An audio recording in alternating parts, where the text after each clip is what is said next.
What's good, guys? It's Ilsun 4K. And you know why you're here? And I know why you're here. Because you saw it, and I saw it. ERNEST SCARED STUPID. Yes, this horror movie classic for kids we are covering this month during my Horror-Ween special, which is, of course, a month-long special in October covering horror movies that take place on Halloween. And we're definitely covering this because I don't care what you say, this is a classic. And it is a horror movie that takes place on Halloween for kids. And there is nobody in the comments who has seen this video that is going to argue or dispute it at all. Ernest was one of the greatest actors for children ever exist. His real name, of course, was Jim Varney. And instead of focusing heavily on the story explanation, because it's a kid's movie, there's not a whole lot to explain, we're going to talk a little bit about Jim Varney and how he got to this iconic status of being a kid's icon actor, you could say. I loved him as a kid. He was one of the funniest individuals. He had his own TV show at one point, which I had taped 1 or 2 episodes and watch religiously. He was a character who used to play multiple actors in his movies, much like your Eddie Murphys and whatnot, and just was fantastic. But we're going to talk about him. We're going to talk about how he got his humble start and how he hit stardom to the point where this movie actually was funded by Disney, if I'm correct, because he had a deal with Disney. Yes, that's how big he got. So make sure you tune in, guys. Like and subscribe. It's Ilsun 4K.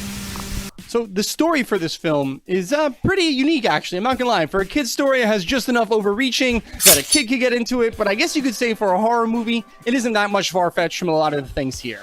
We get a cut opening scene of Ernest P. Worrell's great-great-great-grandfather. Forget the name of the Worrell. But we see Ernest decked out in his hilarious old man attire, burying a troll in the ground that was terrorizing the village at that time. The troll says before he dies and they plant the tree on top of him that's going to encapsulate him forever, one of the Worrells in the future will set him free. Of course, this leads us to who? Ernest P. Worrell. Yes, Ernest Worrell. Modern day, at the time, for 1993, we see him doing his hilarious Ernest type of job where he is the manager of sanitation for a town. And he is just getting in all sorts of trouble, crashing trucks, driving through buildings, everything that could just go wrong for this guy, and he needs to go clean up this old woman's home. And it's this woman who likes to weld, and they say she has a lot of garbage, but she actually doesn't have garbage. She's a welder and likes to make stuff. We all had one in the neighborhood. You know it. Anyway, she goes outside and sees Ernest there, who's there to serve her an eviction or a cleanup notice, I guess you could say. And instead of her going with him, she says, "Aren't you that Worrell boy?" And she says for him to leave the town because he's going to curse them all. Because, of course, this woman also practices magic of some sort, witchcraft, whatever you want to call it, and happens to know that Ernest P. Worrell is, in fact, the one who is going to ruin everything for this town and set the troll free. So, moving onward from there, Ernest, of course, decides to go and do what he does best, because it's a kid's movie, hang out with his kid-like buddies.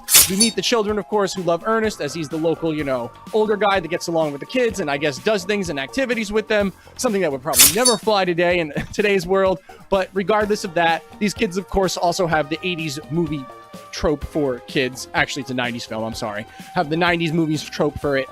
Kids getting beat up by bullies. Yes, of course, there's 2 bullies in this, the Murdochs.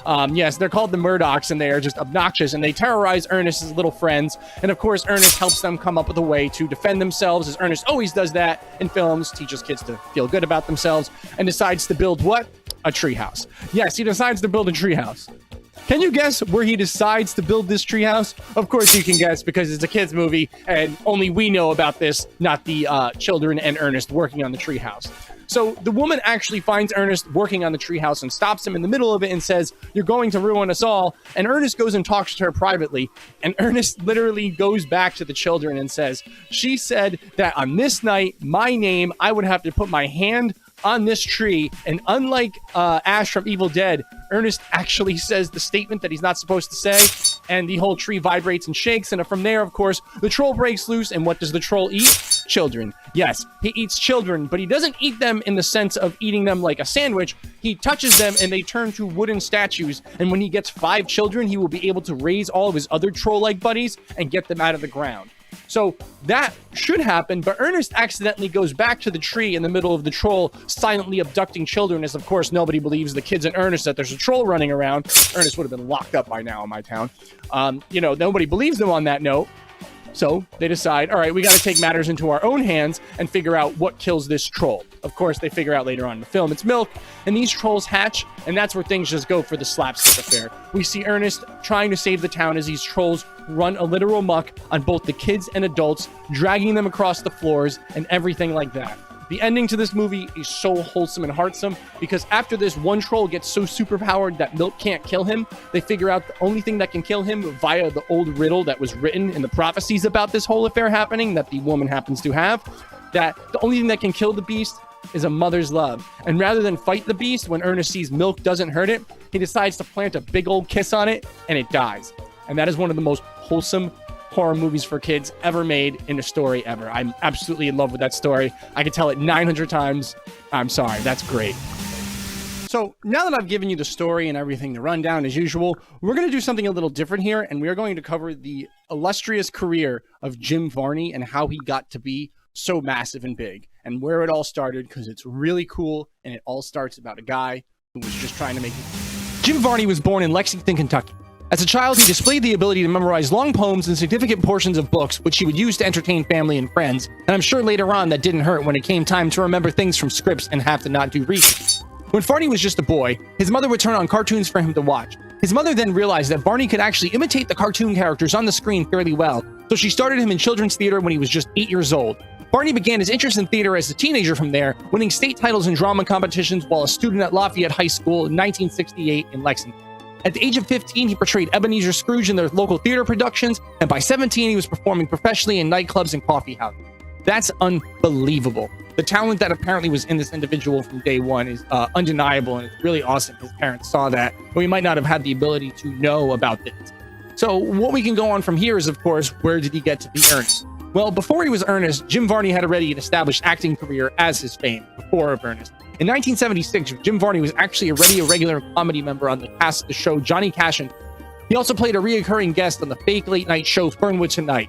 From 1977 to 79, Varney was cast as the seaman Doom and Gloom Brune in the version of Operation Petticoat for the television. Again, a lot of work here. So we'll get to the point of this. Varney is, of course, best known for his character Ernest P. Worrell that we see in this movie here. He would be an individual that would actually end up selling items to the TV show. So as for the birth of Ernest, how did this happen? Jim Varney's best known character and why we're here today, of course, is Ernest P. Worrell, who would address the camera as if he was speaking to a friend using his trademark catchphrase, "You know what I mean, Vern?" In 1980, the first commercial using the character advertised for the Dallas Cowboys cheerleaders at Beach Pond Park, an amusement park located near Bowling Green, Kentucky. From there, the character was franchised for use in markets all over the country and was often used to dairies to advertise milk products. For example, the dairy bar and hamburger chain Brahms ran several advertisements featuring Ernest. Purity Dairies, based in Nashville, Pine State Dairy in Raleigh, North Carolina, and Oakhurst Dairy in Maine ran commercials that were nearly identical but with the dairy name changed. Again, this guy was that versatile. Varney also starred as Ernest in a series of commercials that ran in New Orleans and throughout the Gulf South as a spokesman for natural gas utility. In one, he is seen kneeling down in front of Vern's desk under a ramp hanging from the ceiling stating, "Natural gas, Vern. It's hot, fast, and cheap. Hot, fast, and cheap. Kind of like your last wife, Vern. She was a pretty one." Vern then knocks the lamp into Ernest's head, knocking him down. So the story goes, apparently Ernest and Disney were at the same convention together somewhere, and Disney executives happened to take note of the fact that Ernest was just as popular, if not more popular than the Disney characters at the convention, and that's saying a lot in the mid-1980s when you got to figure all the powerhouse films that Disney had out then, including even The Little Mermaid, which back then was giving both audiences, both boys and girls, something to look up to. So for Disney to come into this convention and see this guy they've never really heard of before just outshine them, they reached out to Varney's folks and of course offered him a multi-movie deal. I believe they gave him 10 films, and of the 10 films, only 4 went to video, and ERNEST SCARED STUPID was not one of them that came out in 1991. So here we have this individual who's been making all this money from acting long before Disney offered him money, and then he gets Disney money. Unbelievable. Ernest was actually given a show where he played not one, but 17 different characters, both male, female, older male, younger male, whatever. They all had different occupations. One of them was a priest. The other one was, a air pilot fighter. The old woman was just the old lady who walked around. It was unbelievable, the talent this man had. And that's just the word to really use to describe him. Is unbelievable. And from this, Ernest grew into such a children's icon that you really can't explain it. It was unbelievable to see the action of Jim Varney when it was popular. It's something I grew up with, and it's completely undeniable how much of an individualism he gave to kids programming, along with the individual known as Pee Wee Herman in the 80s. And again, he had no controversies. He had no nothing. He was just an all-around nice guy. Yeah, guys, that's Ernest Scared Stupid. One of the greatest, not just kids' Halloween movies, but greatest kids' movies of all time. The movie aged so well that when, again, like I said, when I sat and I watched it recently, I was able to stomach the whole thing in one shot and not have to roll my eyes and be like, oh man, I remember when I thought this kind of stuff was so cool, because I still think this stuff is really cool. Ernest was cast fantastically into this role, as he always is, and his ability to just portray such wonderful messages to the younger crowd about believing in yourself and understanding that people are going to make life hard for you, and you know, you can make it happen for yourself if you just believe, blah blah blah, while still just providing us with, of course, that slapstick style adventure where he gets stuck in garbage cans and beat up by trolls and has his little dog Rimshot, who's just adorable in the whole thing. He's just such a relatable, likable character for anybody of any age. And I'm not saying you're going to see a bunch of adults ever going to go say, hey, put on Ernest Goes to Jail. But me and a friend of mine that I know are into geek shit, and I say, Ernest, let's put on Ernest Goes to Jail, they might just look back at me and say, nah, put on Ernest Scared Stupid, no matter what time of year it is. So again, guys, thanks for joining me for my Horror-Ween special, which is, of course, a month-long special on horror movies that take place on Halloween, happening on my YouTube right now. We're in the middle of the Camp Fest week, which is, of course, just campy movies, and it doesn't get much campier than an Ernest film from the 90s. So thanks for watching, guys. Make sure you like and subscribe. Make sure you check me out at 9 p.m. on twitch.tv/ilsun4k every Thursday night for the Total Terror-thon Thursday, where I'm currently playing Resident Evil 7 and trying not to pee myself. And then we do it again, but on a super late night stream, 10:30 on Saturday nights for the Saturday Night Slasher Fest. That's right, so make sure you catch me both nights, like and subscribe to the channel, and thanks for watching. It's ilsun4k.